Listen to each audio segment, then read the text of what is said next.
One good way of getting closer to the wildlife is mimicking the calls. I bought a few things over the years to help. Some things have worked, some things haven't. One thing has worked for the roe deer is a batillo call. So a little caller does some squeaks. Good for getting the deer to you. It's not very good for filming because they don't produce natural behaviour once you've used these. They're a bit wary, but it can attract them to you so you can spot them. Whereas it's got 3 calls in one. It's got a young deer, baby deer, a female deer and a male deer. The young deer is this one.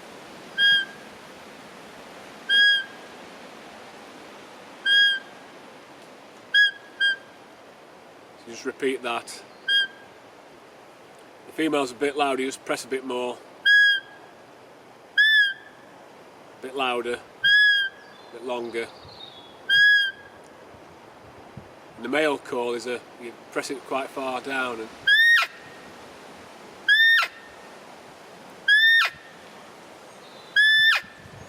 And all 3 seem to work. I've had some good reactions with this call. Another call I've just bought is a fox caller. So I'm not sure about this. It's a bit loud. I think it's more long distance fox calling.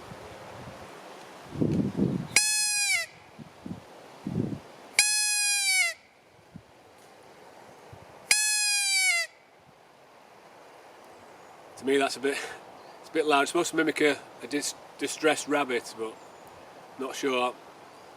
I'll give it a bit longer to experiment with. To me the more natural call is one you do yourself, when you put your lips together and suck. Put your finger over and press in as well, that amplifies it a little bit.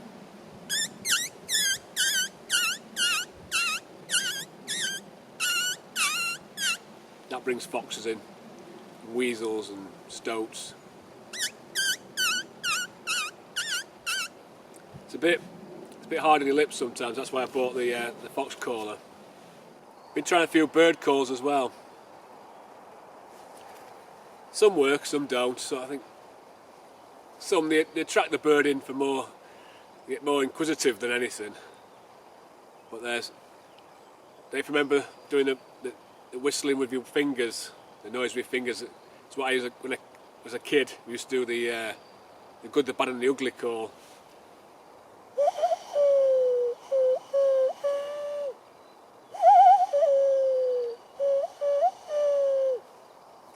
That's when I started doing that. But if you do some other tunes, you can do the wood pigeon.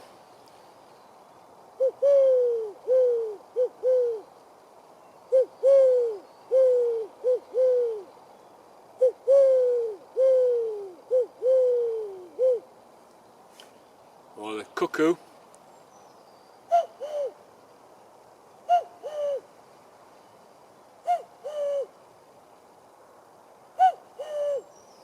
Both work as well.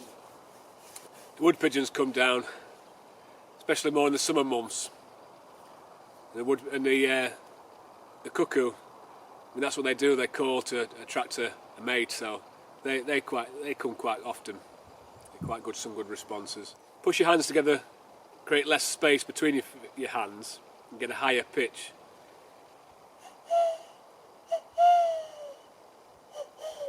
I'll bring her further apart, deeper pitch.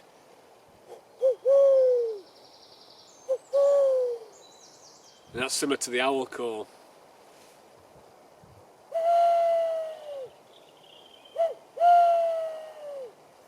There's an owl, Tony owl, in the pine plantation across there, and that calls throughout the day. And I often get a response. They don't come out in the day, but they sometimes call out.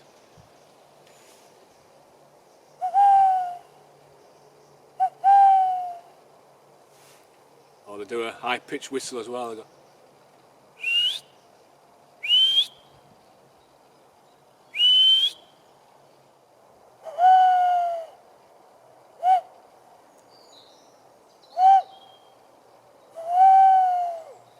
In fact, the Tony owls, they don't go twit to woo.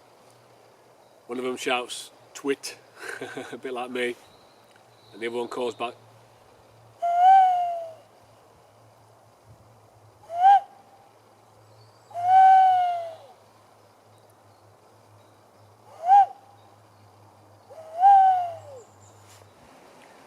Get more of a, in the night time, they actually come and investigate you. It can be quite funny.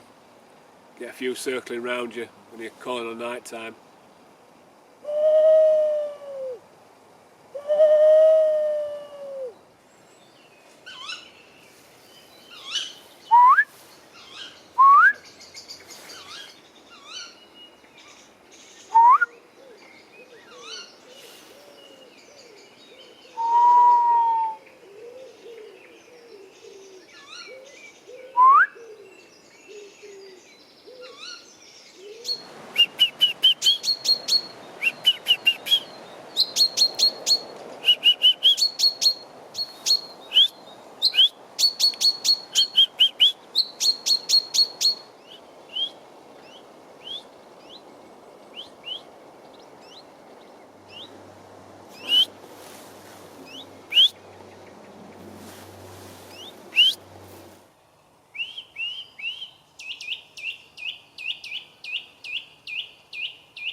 Yes, let me know what calls you can make, what tools you use to mimic the calls. It all helps them to get the wildlife closer to you. It's nice sitting and waiting, see what comes, but sometimes you have to attract them to you sometimes. I'm also going to start to use bait, try and track the animals, especially for the night camera. I'll be using scent made up of oils and fish guts, something with a real strong aroma, attracts foxes or badgers, or even peanuts just for badgers, or seeds for the birds. I've got bird feeders. Even the pond itself, a bit of water there. Amazing what animals come to the pond, especially in the summer. This summer, if it gets a bit hot and there's a drought, I'll keep the pond topped up, and there's an amazing amount of bird life comes to the pond. Looking forward to that this year.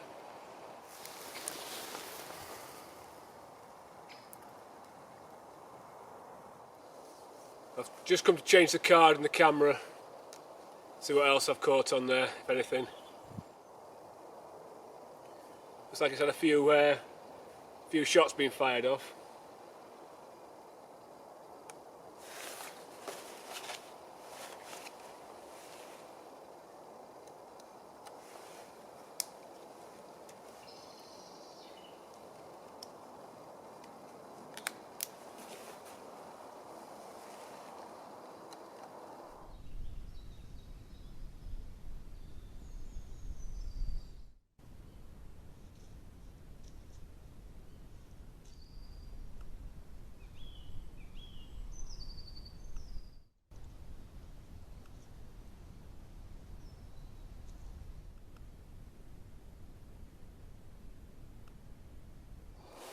It's been quite successful, this Bushnell camera trap, especially by the pond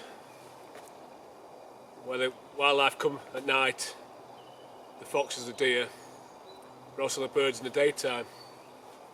It's only the second trail camera I've ever had, both being by Bushnell.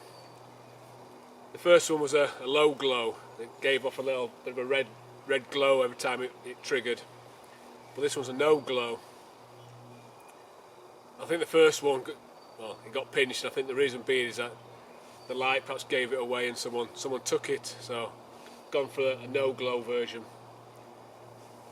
But it's pretty good camera. I mean, it fires.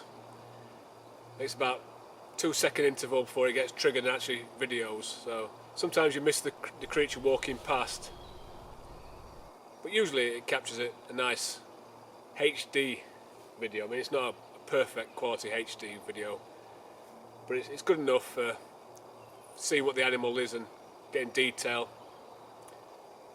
observing it, especially a deer walking past, browsing, finding out what the deer's eating. Yeah, this has been a good purchase actually. I've enjoyed using it. just get to see what the animals you've got in the wood or the area you're visiting. If you don't see it, if you're not lucky enough to see it, you perhaps will capture it on this at one time if you leave it long enough. The second bit of kit I've got, again by Bushnell, is the Equinox Z. It's a monocular night scope. You use infrared light, beam of infrared light to spot the creature. It's got a record function, so you can record what you're seeing. You can't play it back until you get home, put it on the computer. But again, it's a reasonable clear shot. Good magnification. I think it's better for out in an open field, somewhere where you've got a large area to cover. It's got a shallow angle of view, this, so it's hard to spot in a wood. It's nice when you know where the animal will be by a set. Good spotting badgers, but actually trying to spot an animal in a wood is quite difficult because it's got such a shallow angle of view.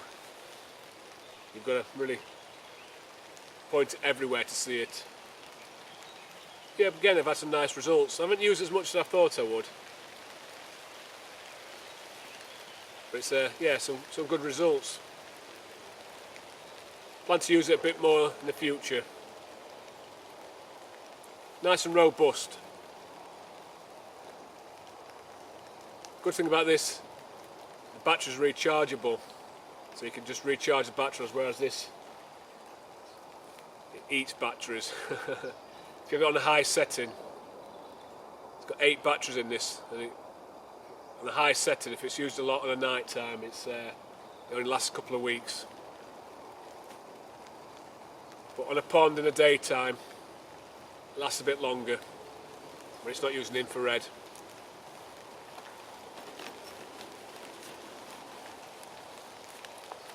But again, it just helps you observe animals you perhaps wouldn't see normally.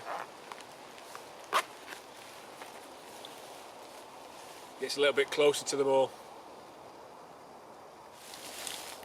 And something else I use a hell of a lot are binoculars. Never leave the house without them. Take them on all my wild camps. Every time I go into the countryside, I'm lost without them.